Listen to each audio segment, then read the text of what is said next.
बात करते हैं कि हमारे पेट के अंदर भी खाना पूरा नहीं जा रहा है। हमारा जो मुंह का निवाला है वो भी ये ठेकेदार लोग छीन छीन के लेते हुए जा रहे हैं। आज 8 महीने से कर्मचारियों का वेतन नहीं मिल रहा है।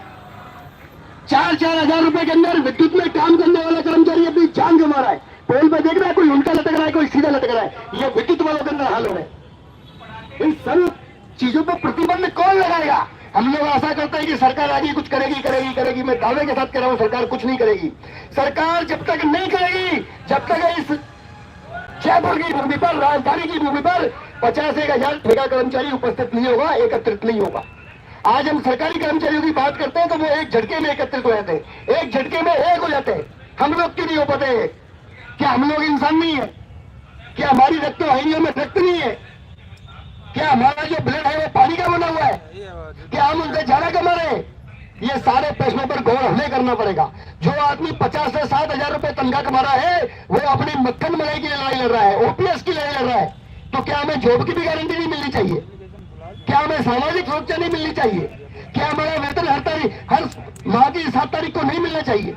क्या हमें पीएफ नहीं मिलना चाहिए? क्या हमें बोनस नहीं मिलना चाहिए? ये सारी चीजें हमें भी मिलनी चाहिए। सुप्रीम कोर्ट आदेश दे चुका है, काफी दिन पहले आदेश दे चुका है, समान वेतन समान काम। बाबा भीमराव अम्बेडकर साहब स्पष्ट अपने संविधान में लिखे हैं कि भारत देश के हर नागरिक को समानता का अधिकार है। तो हमारे लिए ये असमानता क्यों?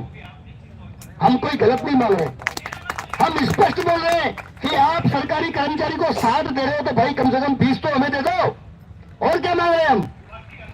आप न्यूनतम वेतन के रूप में सरकारी कर्मचारी को 60 से 70 हजार रुपए, 1 लाख रुपए दे रहे हो, अरे हमें 20-21 हजार तो दे दो।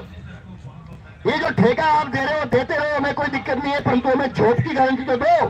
कोई ऐसा कानून तो बनाओ कि ठेकेदार जो है जब चाहे ठेका कर्मचारी को काम से बाहर निकाल देता है, जब चाहे ठेका कर्मचारी को काम के अंदर बाहर लगा देता है। कोई ऐसा कानून तो बनाओ कि ठेकेदार मन मर्जी से किसी कर्मचारी को काम से बाहर ना निकाल पाए। इन सारी चीजों के लिए हमारी जो संख्या है, हमारे जो काले काले मुंड है, इनको यहाँ एकत्रित करना पड़ेगा। शहीद स्मारक का कोना कोना बढ़ जाना चाहिए। जयपुर के अंदर 1-2 लाख ठेका कर्मचारी ऐसे एकत्रित हो जाओ कि अगर हमारे बाल बच्चे भी ला करके हमें यहाँ शहीद स्मारक पर बैठाने पड़े तो बैठना पड़ेगा, क्योंकि जिनके लिए हम कमा रहे हैं वो हमारे बाल बच्चे ही हैं, हमारा परिवार है। पूरे परिवार का भरण पोषण हमारे 4-5 हजार रुपए की नौकरी में हो रहा है।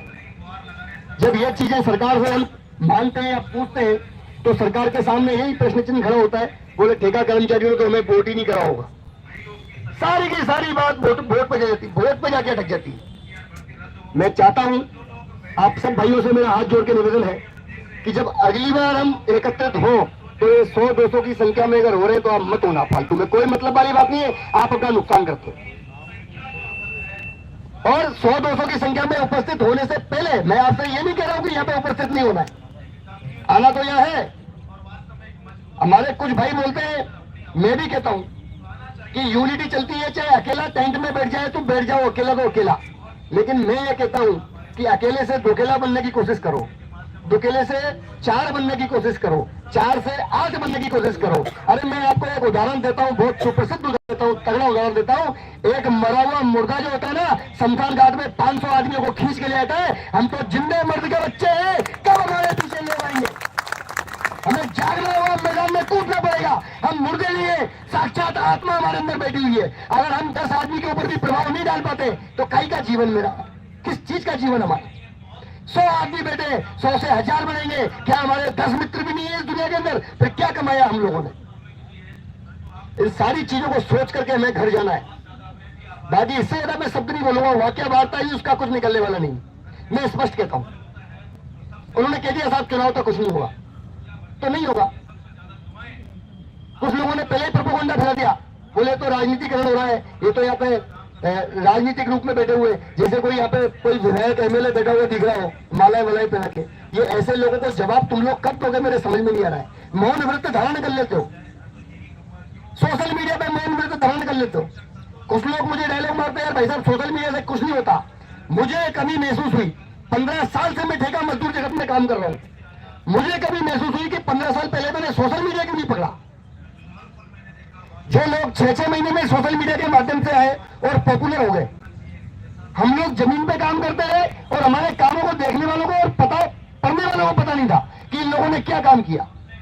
सोशल मीडिया ने देश के प्रधानमंत्री बना दिए, सोशल मीडिया ने वो दिल्ली के अंदर केजरीवाल जी नेता बना दिए। क्या बात कर रहा हूं, सोशल मीडिया से क्या नहीं होता है। सब लोग सोशल मीडिया पे एक्टिव हो जाओ। जब 100, 200, 300 आदमी अब ट्वीट करते हैं ना भाई साहब, उस ट्वीट का फोकस पड़ता है, दुनिया देखती है, प्रिंट मीडिया देखता है, आपका टेलीविजन मीडिया देखता है। इन सारी चीजों को समझो, हाईटेक बनो। ठेका कर्मचारी की सबसे बड़ी कमी है वो ये है कि ये आज के युग के अनुसार नहीं चल रहा है। टेक्नोलॉजी